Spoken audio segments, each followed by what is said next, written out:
Bonjour à tous, mon nom est David Mendy, donc je suis d'origine sénégalaise. Donc suite à mon bac scientifique, j'ai intégré le DUT Mesures physiques qui est l'un des DUT les plus pluridisciplinaires ici en France. Donc à la suite de ce DUT, j'ai été pris à l'école polytechnique de Marseille pour un diplôme d'ingénieur en mécanique énergétique qui m'a permis d'avoir des connaissances approfondies dans le secteur des énergies renouvelables, plus particulièrement dans celui de l'énergie solaire. Donc, grâce à mon parcours à Polytech Marseille, j'ai fait un stage de fin d'études d'ingénieur au Cameroun de 6 mois dans le secteur de l'énergie solaire. Donc, suite à ce stage, j'ai voulu approfondir mes connaissances dans ce secteur en intégrant la faculté des sciences avec un diplôme de master spécialisé matériaux pour l'énergie. Donc, cette année, j'ai fait un double diplôme. Donc, un diplôme de master spécialisé matériaux pour l'énergie et un diplôme d'étudiant entrepreneur grâce au pôle Pépite PACA. Donc, ce diplôme d'étudiant entrepreneur permettra de travailler durant un semestre sur un projet de création d'entreprise. Et à la fin, je me retrouverai avec 2 diplômes, notamment un diplôme de master de spécialité matériaux pour l'énergie et un diplôme d'étudiant entrepreneur avec le pôle Pépite PACA. Donc, l'idée du projet a été mûrie grâce au conseil que j'ai eu avec le pôle Pépite PACA qui m'a mis en relation avec 2 tuteurs, dont un tuteur professionnel, un tuteur pédagogique. Grâce à cette collaboration, l'idée a été mûrie et le projet a été orienté vers les pays en voie de développement, notamment en commençant par l'Afrique. Parce qu'on sait que l'Afrique, près de 530 millions de populations n'ont pas accès à l'électricité. Et ce taux est beaucoup plus accentué vers les populations vivant en milieu rural.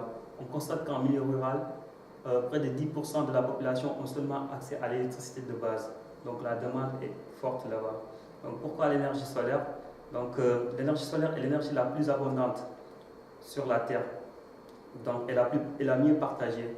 On estime que la quantité d'énergie solaire, suivant des études, la quantité d'énergie solaire envoyée par le soleil sur la Terre est suffisante pour couvrir les besoins énergétiques mondiaux de la planète pendant un an. Donc ça, c'est un aspect important.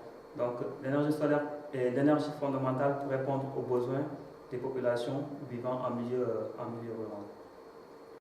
Pour les aspects plus techniques, nous comptons mettre en place des systèmes solaires sur mesure pour les populations qui ont des revenus modestes. Donc nous mettrons en place des systèmes de bonne qualité à des prix abordables. Donc c'est ça notre objectif, rendre l'énergie accessible à tout le monde. On a des perspectives d'implantation. Comme je vous l'ai dit, on va démarrer par l'Afrique, donc plus particulièrement par le Sénégal. Pourquoi par le Sénégal? Le Sénégal, c'est l'ouverture vers l'Afrique. Donc grâce à sa stabilité politique, donc, le Sénégal constitue un secteur stratégique pour démarrer. Donc actuellement, on est en train d'étudier le marché et on compte bien s'implanter d'ici septembre. On compte démarrer d'ici là. Actuellement, nous sommes en quête de financement. Donc l'accompagnement avec Orange Interface nous mènera vers l'aboutissement éventuellement du plan de financement. Mais actuellement, nous y travaillons. Vu que c'est une entreprise à dimension internationale, donc il y a sur place en Afrique des ONG qui appuient la mise en place de ce genre de système. Et ici en France aussi, il y a des organismes qui soutiennent ce genre d'initiatives pour la lutte contre le réchauffement climatique. Le statut qui a été choisi, c'est la société à action simplifiée. Donc pour l'instant, on n'a pas encore déposé parce qu'on est en train d'étudier les charges que ça va faire. Donc on est en train d'étudier toutes les charges. Dès qu'on aura pris connaissance de toutes les charges, on déposera les statuts, on commencera nos activités. Les obstacles, c'est plutôt dans le côté, on a des barrières douanières. Donc en Afrique, suivant des pays, les douanes pour l'importation des produits solaires varient d'un pays à l'autre. Par exemple, c'est plus cher au Niger qu'au Burkina Faso. Donc ça, ce sont des contraintes que nous prenons en compte, nous sommes conscients de ces contraintes-là. Et aussi, nous avons des solutions pour remédier à ça. J'ai prévu d'aller sur place au mois de juillet pour mieux étudier le marché.